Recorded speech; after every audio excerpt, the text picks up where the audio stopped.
As you try to stay with the breath, you notice there are a lot of different voices in your mind.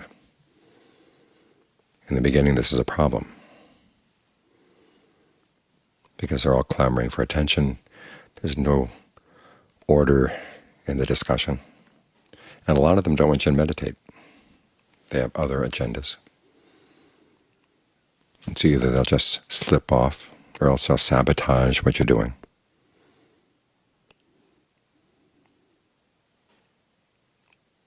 But over time you can learn how to turn all these many voices to your advantage. After all, suppose you had only one self.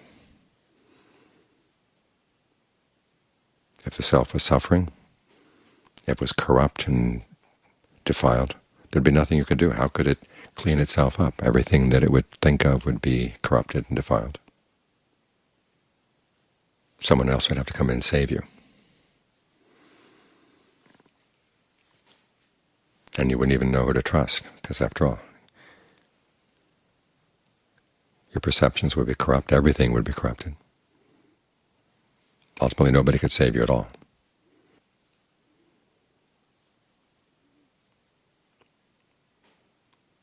But the fact is you have lots of different voices in there, and each of them are good for different things. And when you learn to realize that, okay, the critical voice is good for some things, but not for others. The encouraging voice is good for some things, but not for others. The voice that suppresses everybody else is good in some circumstances and not in others. And you get a sense of which voice to listen to and which one to bring out and which one to put to the side. They can comment on one another and correct one another. And this is how the meditation actually advances. By now you should have some good Dharma voices in there.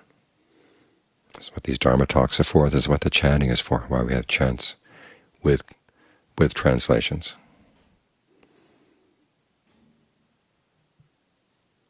So you can get some voices sloshing around in the back of your mind that are Dharma voices, and can come out, and you can use them when they're useful. But that's the skill right there, is figure out when the particular voice is useful and when it's not. There's a passage in Ajahn Mahabua where he talks about how the meditator meditates, and after a while begins to realize that the meditator cannot trust his or her own awareness. I remember reading that at a time when I was having trouble trusting my own awareness. And I had to realize he's talking about a different stage in the meditation, not where I am right now. What I needed was learning to trust, just to believe that as when I was with the breath, that was all I needed. I picked up some bad ideas about how when the mind got concentrated, you were going to have some light and visions and other things. And none of that was happening. And so when the mind was with the breath, I didn't trust it.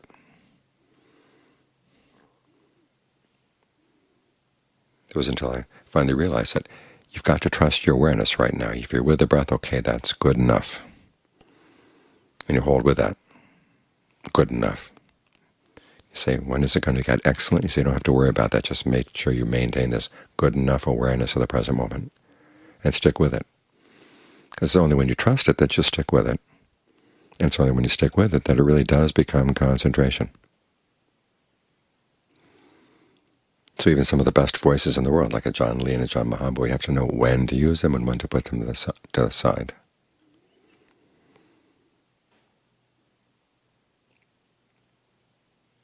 So your treasury of Dharma that you picked up from your reading, you picked up from the Dharma talks, you picked up from the chants. You need to have a good librarian inside to figure out which particular message is good for right now.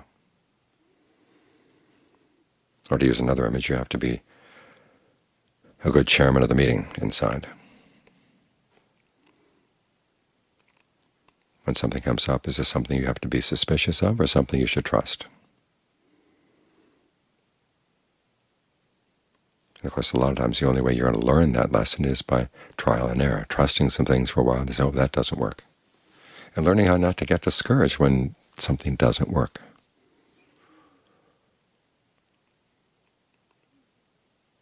Just say, okay, chalk that up. That becomes part of your experience.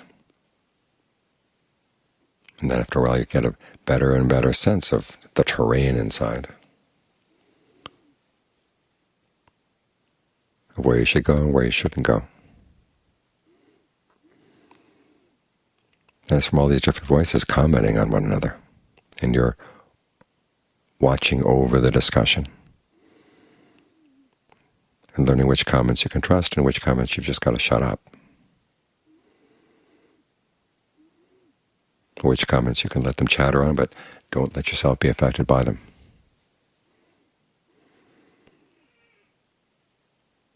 So the fact there are lots of different voices inside can be useful,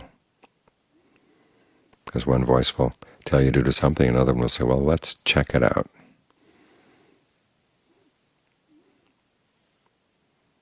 Or if a critical voice is being too critical, there'll be another voice inside, the voice that has goodwill or expresses goodwill for you and for those around you. You can recognize, okay, the critic is getting overbearing, speaking out of time, out of place. This is how you sort out your mind.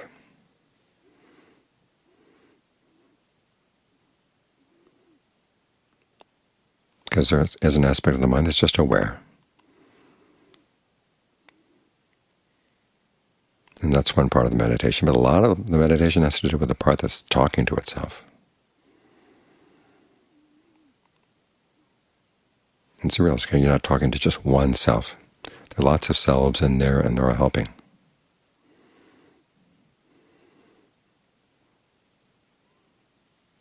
If you've trained them. If you haven't trained them, they just become part of more of the problem. But the essence of the training of the mind is get them to work together. And for you to get a sense of who to listen to at any one particular time.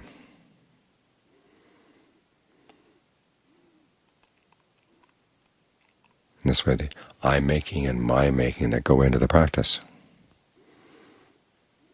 get more skillful. And as you get more skillful at the processes, you see them more clearly.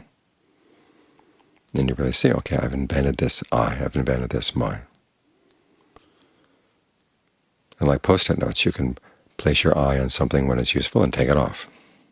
That gives you a lot of freedom. So you're not stuck with any particular identity for any particular time. Unless you want to stick with it. The eye that can stay concentrated, can stick with something for long periods of time.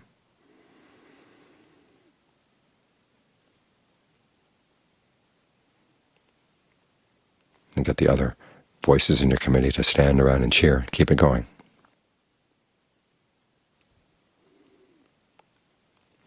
Until you run into the limits of the usefulness of that particular eye. In other words, the eye that can stay concentrated is one of the ones you want to train, but you also want to train the commentator. So it gives useful advice.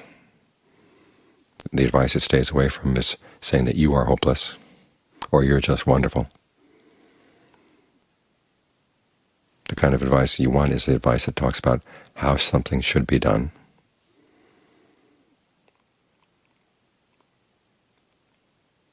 and looking at the results, and learning how to have a sense of the time and place to look for results.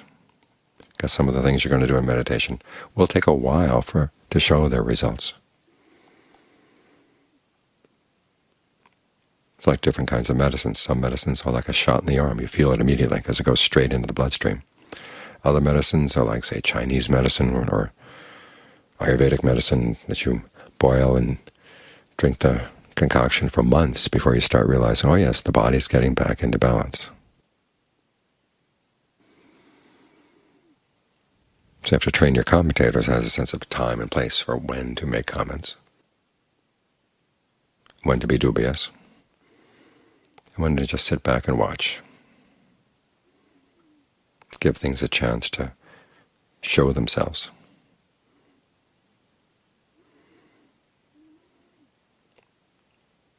So it actually is to our advantage that we have these different voices inside, otherwise we couldn't help ourselves.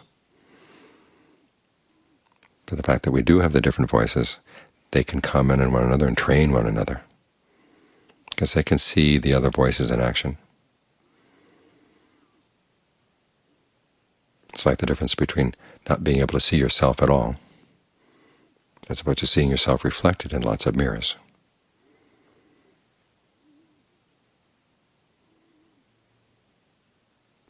If there's dirt on your face, if it's reflected in mirrors, you can take it off. If you don't have anything to reflect on, or anything to reflect back at you, you don't know the dirt's there. You don't know when it's been removed.